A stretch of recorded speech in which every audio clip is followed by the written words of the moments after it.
네, 이번 시간 계속해서 전대차라는 주제에 설명드리겠습니다. 동의 있는 전대차와 동의 없는 전대차 두 가지로 대별을 해보게 되는데 용어의 정의부터 가봐야 되죠. 그래서 갑 소유의 X 부동산에 대해서 을과 임대차 계약을 체결합니다. 그러면 이제 갑을 뭐라 부른다? 임대인이라고 부르게 될 것이고요. 을을 뭐라 부른다? 임차인이라고 부르게 됩니다. 임대인은 임차인에 대해서 목적물을 사용 수익할 수 있게 하기 위해서 목적물을 넘겨주로 인도해 줄 의무를 지게 됩니다. 이에 비해서 임차인은 이걸 이용을 하되 차임을 지급할 임대료를 우리 민법상은 차임이란 용어를 씁니다. 그래서 갑에게 차임을 지급할 의무를 지게 됩니다. 그래서 그냥 우리 사용하고 차임 내면 잘 끝나는 거예요. 물론 이기분 차임 연체면 갑은 해지라는 것을 할 수가 있죠.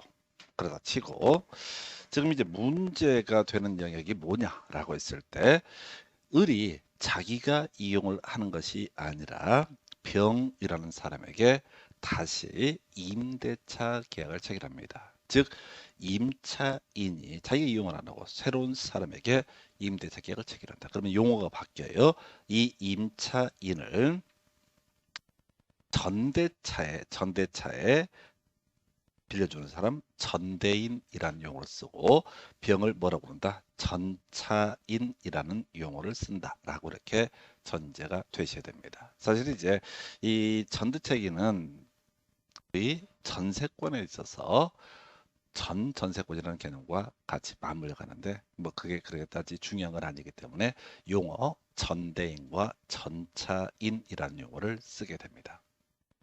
그래서 이렇게 을과 병 사이에 전대차 계약을 체결함에 있어서 임대인 갑의 동의를 얻은 경우도 있고 동의를 얻지 아니한 경우도 있게 됩니다.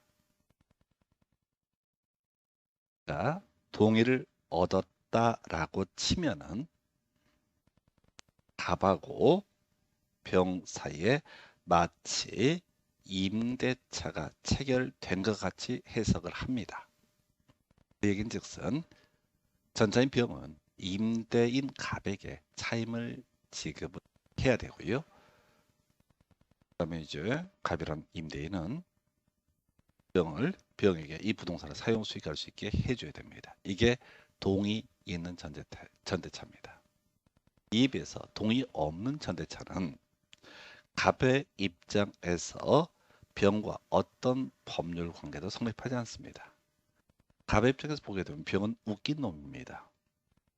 자세한 내막은 모르겠으나 나는 을하고 임대차 계약을 체결했는데 왜 병이 사용을 하지? 라고 생각하는 관계, 이게 동의 없는 전대차라는 개념이 됩니다.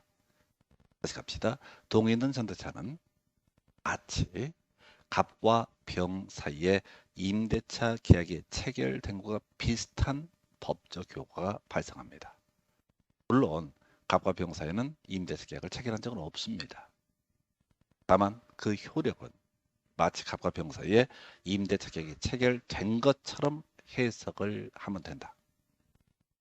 동의 없는 전대차에서 전차인 병과 임대인 갑 사이에는 아무런 법률 관계가 성립하지 않는다. 갑의 입장에서는 자신의 물건을 병 이런 사람이 무단 점유하고 있는 그런 꼴이다라고 이렇게 전제를 삼습니다. 자, 이제 법률 관계 보겠습니다. 어차피 문제는 이게 두 개 막 섞여 나와버리는 수가 있어요. 그래서 동의 있는 경우와 동의 없는 경우를 정확하게 캐치를 하셔야 됩니다. 그래서 문제를 파악할 때 동의 있는 거냐 동의 없는 거냐를 먼저 분석을 해야 돼요. 거의 매년 한 문제 나옵니다. 그래서 먼저 동의 있는 전대차. 자, 이게 이제 동의 있는 전대차에서는 전차인하고 임대인이 마치 임대차 계약을 체결한 것처럼 해석한다고 그랬어요. 자, 그래서 전대차 기간 중입니다. 그러면 이제 적법한 전대차는 표현을 씁니다. 이걸 동의 있는 전대차예요. 그래서 임대인과 임차인의 합의로 임대차 계약을 종료한 때 전차인의 권리는 소멸되지 않나 중요 쟁점입니다. 다시 갑시다. 갑이라는 사람이 임대인, 을이라는 사람이 임차인이자 전대인, 병이라는 사람이 전차인 이렇게 가십시다. 갑과 병 사이에 마치 임대차 계약이 체결된 것처럼 법률 관계를 해석한다고 그랬어요. 그럼 이렇게 적법한 전대차에서는 자 아무 상관없는 갑하고 병 사이에 임대차가 소멸했다 할지라도 우리가 임대인하고 전차인이 임대차 계약을 체결한 것처럼 해석한다고 그랬으니까 전차인의 권리는 소멸하지 않는다. 중요 출제 포인트 되겠습니다. 이렇게 가볼까요? 갑과 을 사이에 임대차 계약을 체결했다 하십시다. 근데 갑과 병 사이에 갑을 사이에 임대차 계약을 소멸하기로 약정을 했습니다. 아무 상관없죠. 다시 갑과 병 사이에 마치 임대차 계약을 체결한 것 같은 이런 상태입니다. 그러면 갑과 을 사이에 둘이서 합의를 해서 점차인 병의 권리를 소멸시키는 것은 허용되지 않습니다. 그래서 제가 동인 전대차, 적법한 전대차 관련해서는 마치 임대인하고 전차인이 임대차 계약을 체결한 것처럼 해석을 해달라라고 설명을 드리는 거예요. 그래서 이게 그렇게 중요한 포인트. 한편 전차인의 의무. 임대인하고 전차인이 마치 임대차 계약을 체결한 것처럼 해석을 한다라고 했으니까 전차인은 누구한테? 임대인 갑한테 뭘 해야 된다고요? 차임을 지급을 의무가 발생합니다. 그 다음에 좀 어려운 주제. 이기분 차임을 만약에 전차인이 연체했다 라고 한번 전제해 보겠습니다. 그러면 임대인은 만약에 임대차 계약을 체결했다고 했을 때 해지라고 하는 것을 다시 갑시다. 갑소유의 X 부동산에 대해서 을과 임대차 계약을 체결했다. 을이라는 사람이 이기분 차임을 연체했다. 그러면 갑은 을에게 해지 통고라는 것을 하고 이때는 어떻다? 임차권은 소멸하게 됩니다. 몇 개월? 그런 거 없어요. 존속기간 정함이 없는 임대차에서 임대인이 해지 통고하면 6개월 효력 발생하고 존속기간의 정함이 없는 임대차에서 이 임차인 을이라는 사람의 해지 통고하면 1개월 후에 효력이 소멸하게 되는 건 별개의 문제로 이기분 차임을 연체하면 그냥 갑이 을한테 해지 통지하면 되는 겁니다. 그러면 임차권은 소멸하게 되죠. 자 갑시다. 갑이 임대인, 을이 임차인, 병이 전차인이라고 했습니다. 동이 있는 전대차. 그런데 동이 있는 전대차에서 병은 갑에게 차임을 지급할 의무가 있죠. 그런데 차임을 이기분을 연체했습니다. 그랬을 때 갑은 병한테 해지 통지라는 것을 할 수가 없어요. 왜? 갑과 병 사이의 관계를 마치 임대차가 체결된 것처럼 해석을 하는 것과는 별개 문제로 갑과 병 사이에는 임대차 계약을 체결한 적이 없습니다. 그래서 임대인이 할 수 있는 것은 누구한테? 임차인한테 을한테 해지 통지를 하게 됩니다. 그러면은 이때 전차인에게 통지하지 않더라도 전차권은 소멸한다. 이미 병은 알고 있는 거죠. 저희가 이기분 차임을 연체했다는 것은. 그래서 원래대로 갑, 병 사이에 임대차 계약이 체결됐으면 갑이 병한테 통지를 해야 되겠죠. 해지 통지를 해야 되겠지만 이때는 어쩔 수 없이 갑이 을한테 해지 통지를 하게 되면 전차인에게 따로 통지하지 않더라도 전차권은 소멸하게 된다. 그래서 이 두 개가 출제 포인트입니다. 동이 있는 전대차에서 나머지 간단하게 정리합니다. 자, 전대차 기간이 종료가 됐다. 그럼 전차인이라고 하는 사람은 자, 갱신 청구라고 하는 거 할 수 있고요. 앞에서 일자가 좀 갖췄죠. 자, 이제 지상물이 존재하고 있다고 했을 때 지금 이제 임대차가 종료가 됐는데 지상물이 존재하고 있다. 그럼 이제 전차인은 계약 갱신 청구 임대인한테 할 수 있습니다. 근데 임대인이 갱신 청구를 거절하게 되면 전차인은 임대인에 대해서 지상물의 매수 청구할 수 있습니다. 또 부속물의 매수 청구라고 해서 복잡한 요건이 있는데요. 따져 물을 거 없고요. 임대차가 종료가 됐을 때 전차인은 임대인에게 일정한 요건하에서 부속물의 매수 청구를 할 수 있다. 구체적으로 보니까 임대인의 동의를 받아서 임대인으로부터 매수를 했다. 임대인의 동의를 받아서 임차인으로부터 매수한 부속물이 있다. 그래서 결국은 뭐 다른 거 아니고요. 핵심은 임대인, 전대인 아닙니다. 임대인의 동의가 있거나 임대인으로부터 매수를 했다. 세 번째도 결국은 임대인 동의 있죠? 이걸 디테일에 가는 게 아니라 부속 매수 청구 자체가 이런 식이었거든요. 임차인이 임대인의 동의를 받거나 임대인으로부터 매수한 부속물 이렇게 갔었거든요. 그래서 자세히 볼 거 없어요. 그럼 세 번째, 비용 상환 청구 안 나와 버려요. 실제 포인트 아니라고요.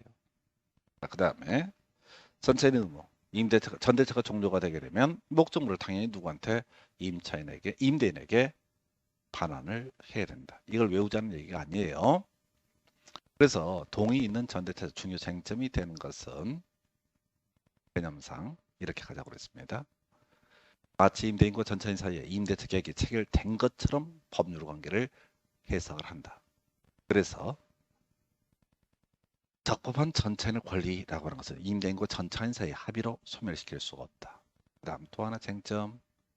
전차인이 이기분 차임을 연체했을 때 임대인은 마음 같아서는 전차인에게 해지를 하고 싶지만은 임대차를 체결한 적이 없으니까 당연히 임차인에게 해지 통지를 하게 되면 전차권은 그대로 소멸하게 된다. 설령 이때 전차인에게 통지라고 하는 것은 하지 않아도 된다. 이게 동의 있는 전대차라는 개념이 되게 되는 겁니다. 이해되겠어? 동의 없는 전대차. 동의 없는 전대차라는 개념은 어떻게 해석하자고 그랬어요? 단점입니다. 전차인이 그 관계. 그러면 임대인은 임차인을 상대로 임대차 해지할 수 있습니다. 임대차라고 하는 게 결국 이제 임대인하고 임차인 이 사람 사이에서 임차인이 차임을 지급하고 목적물을 임차인 스스로 사용할 수 있는 권리지 제3자한테 마음대로 사용케 할 수 있는 그런 권리는 아니거든요. 그래서 동의 없는 전대차. 핵심은 해지할 수 있습니다. 자, 이거부터 가볼까요? 자, 동의 없는 전대차. 그 전대차 계약은 유효하다. 이게 얼핏 보면 이상한 것 같아. 임대인 동의를 받지 않는 전대차 계약은 유효하다. 이게 틀린 것 같아. 무효이다. 유동적 무효이다. 다 틀렸어? 유효이다. 이렇게 가야 됩니다. 이거는 우리 앞에서 매매 파트에서 매도인의 담보 책임이라는 개념이 있었죠.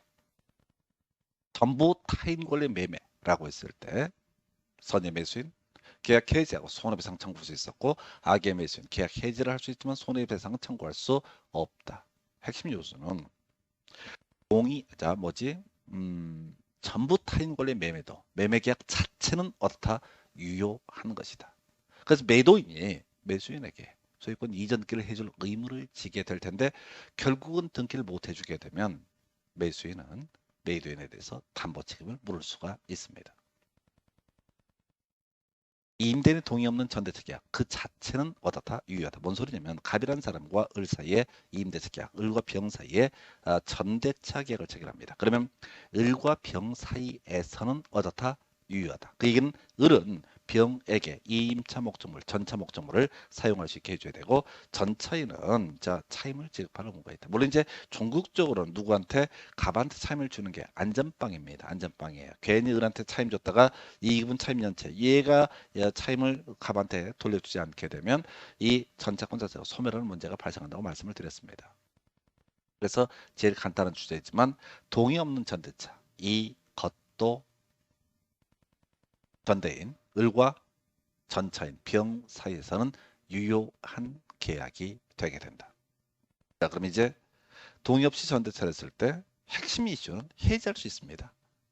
원래 임대차 계약의 취지는 임차인이 차임을 지급하고 지가 직접 그 건물을 토지를 사용할 임차 목적물을 사용할 권리라는 개념을 우리가 임차권이라고 부릅니다. 그래서 만약에 동의 없이 전대차를 했을 때 원칙 가볼까요? 임차인이 동의 없이 전대차 이걸 달리하면 임차권 자체를 양도를 하는 경우 똑같은 말입니다. 이때 임대인은 임대차 자체를 해지할 수 있다. 아까 우리가 임대인이 임대차 해지할 수 있는 경우로서 세 가지를 공부를 하셨습니다. 첫 번째, 존속기간의 정함이 없는 임대차에서 임대인, 임차인에게 해지 통고하게 되면 6개월 후에 임차권 소멸하게 된다. 그러면 이기분 차임 연체하게 되면 해지 통고해서 바로 소멸을 시켜버릴 수 있다. 그 외에 동의 없이 전대차를 했을 때 이때 바로 어떻다? 해지할 수 있다. 그러나 이것은 임의 규정이기 때문에 만약에 갑과 을 사이에 임대차 계약을 체결하고 을과 병 사이에 전대차 계약이 체결됐다고 했을 때 만약에 갑과 을 사이 임대차 계약의 내용에 동의 없이 전대차를 하더라도 해지할 수 없다라는 특약을 붙이게 되면 그 특약은 유효한 것이고요. 그죠? 그 특약은 유효한 겁니다. 이게 바로 임의 규정 얘기예요. 자, 지금 이제 우리 임대차 파트에서 임의 규정 2개 공부하셨습니다. 이용 상환청권, 임의 규정. 동의 없는 전대차에 대해서 임대인의 해지권을 배제하는 약정, 이것도 해지권이라는 것도 임의 규정에 해당이 됩니다. 그래서 만약에 이것을 배제하는 특약이 있다면 이때는 동의 없는 전대차를 이유로 해지권 행사할 수 없습니다. 일단 해지권에 원칙적으로 있는 거예요. 원칙은 중요하지 않아 사실은. 경우의 수 2가지입니다. 해지권이 발생을 했다고 쳤을 때, 즉 배제 특약이 없다고 했을 때, 해지를 안 했다라고 했을 때 전차인한테 뭐 부당이득 반환 청구나 손해배상 청구 할 수 없습니다. 왜? 임대인이 임차인한테 돈 받고 있거든. 을한테 돈 받고 있으니까 굳이 병한테 해지를 안 한 상태에서는 목적물의 반환 청구라든가 부당이득 반환 청구, 손해배상 청구 이런 것들 할 수 없습니다. 만약 해지를 했다. 무단 전대를 이유로 해지를 했다라고 했으면 그때는 어떻다? 불법 점유하고 있는 전차인 비용에 대해서 손해배상 청구 또는 부당이득 반환 청구라고 하는 것을 할 수가 있습니다. 이건 잘 안 나와요. 오히려 임의 규정 이게 29회인가 30회 때 중요 쟁점으로 구성이 됐었죠. 자, 그러면 이제 출제. 동의 없는 전대차임에도 불구하고 임대인에 대해서 임차인에 대해서 임대인이 해지권을 행사할 수 없는 경우가 있습니다. 소규모 전대차.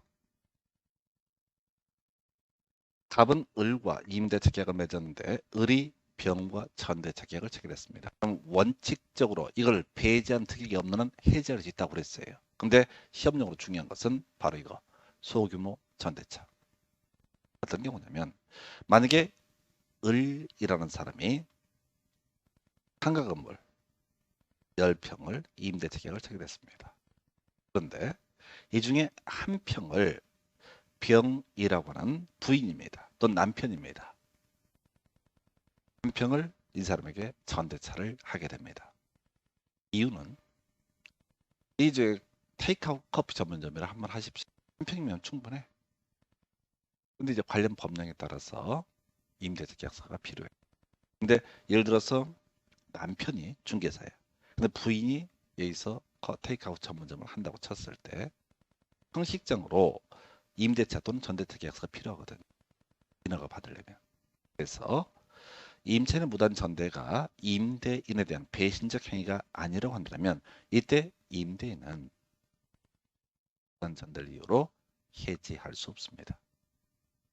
이게 이제 가구점 사건인데 하여튼 제가 예시를 하는 것이 이게 자기가 아예 이걸 안 쓰면서 전부를 다 누구한테 동의 없이 전대차하면 해지할 수 있습니다. 그러나 아주 조금 이걸 우리 판례에서는 배신적 행위가 아니라면 이라는 표현을 쓰게 됩니다. 이때는 해지할 수 없습니다.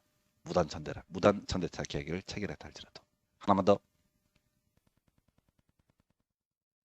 동의 없는 전대차에 대한 임대인의 해지권 배제 특약이 있다라고 한다면 이제 임대인에게는 동의 없는 전대차를 이유로 한 해지권을 행사할 수 없게 됩니다. 그러니까 당연히 임대인은 동의 없는 전대차를 이유로 임대차를 해지할 수 없다는 해석에 타다. 정리하면 동의 없는 전대차. 첫 번째 출제 포인트. 그 전대차 계약 자체는 어떻다? 유효하다 이렇게 갑니다. 그런데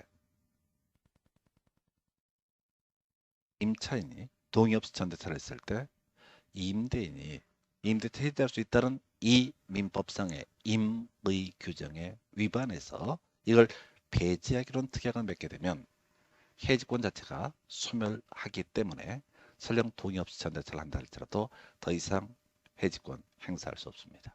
그 외에 무단 전대차라고 하는 것이 임대인에 대한 배신적 행위라고 평가할 수 없다면 이때는 더 이상 어떻다? 해지권 행사할 수 없습니다. 동의 있는 전대차에서 논의 쟁점이 됐던 것은 마치 임대인하고 전차인 사이에 임대차 계약을 체결한 것처럼 법률 관계를 해석한다. 그래서 법전대차 또는 동의 있는 전대차라고 전제를 했을 때 전차인의 권리, 임대인과 임차인 사이에 합의로서 소멸시킬 수가 없습니다. 한편 전차인이 이금 차밀에 됐을 때 임대인은 임차인에 대해서 해지 통지할 수 있습니다. 근데 굳이 전차인에게 통지하지 않더라도 전차권이라고 하는 것은 당연히 어떻다 소멸하게 된다. 이 정도가 전대차에 관한 주제가 되게 됩니다. 그래서 이게 마음 급해가지고요. 동의 있는 전차, 동의 없는 전차 막 보다 보면 머리가 터져. 그래서 또박또박 단순하게 이걸 하나하나 뭐 비용, 저기 필요비 상환 청구, 유익비 상환 청구 이게 가면 안 돼. 또는 지상부 매수 청구, 부송 가면 안 돼. 기본 틀을 잡고 가셔야 됩니다. 여러분들은 시험에 가셔서 답이 되는 주제 하나만 정확히 알고 있으면 충분합니다. 근데 뭘 답을 뽑을지 100% 제가 알지 못합니다. 다만 통계적으로 시험 문제 쟁점을 삼는 것들이 있다. 그래서 시험이라는 건 약간 비워두는 지혜가 필요합니다. 이걸 다 완벽하게 소화한다 해서 시험장 가서 1분 안에 그 5개 지문, 문제가 되면 6개를 다 소화하기 어렵습니다. 근데 사람들이 미련하게 욕심이 더럽게 많아가지고 공부는 더럽게 하면서 100% 소화하려고 그래. 그러다가 며칠 못 가서 지쳐 나가 떨어지죠. 꾸준히 가셔야 됩니다. 그래서 자 오늘 이제 이 임대차 관련해서 임대차의 성립과 소멸, 그 다음에 임차인의 권리로서 지상물 매수청권, 부속물 매수청권, 비용 상환청권, 그리고 전대차, 구체적으로 동의 있는 전대차와 동의 없는 전대차라는 개념을 설명을 드렸습니다. 자, 이번 시간 여기까지 가시고 다음 시간에는 자, 민법상 이임대차 특별법으로서 주택이임대차 보호법, 또 시간 되는 대로 상가건물 이임대차 보호법 같이 설명드리도록 하겠습니다. 여기까지 가겠습니다. 수고했습니다.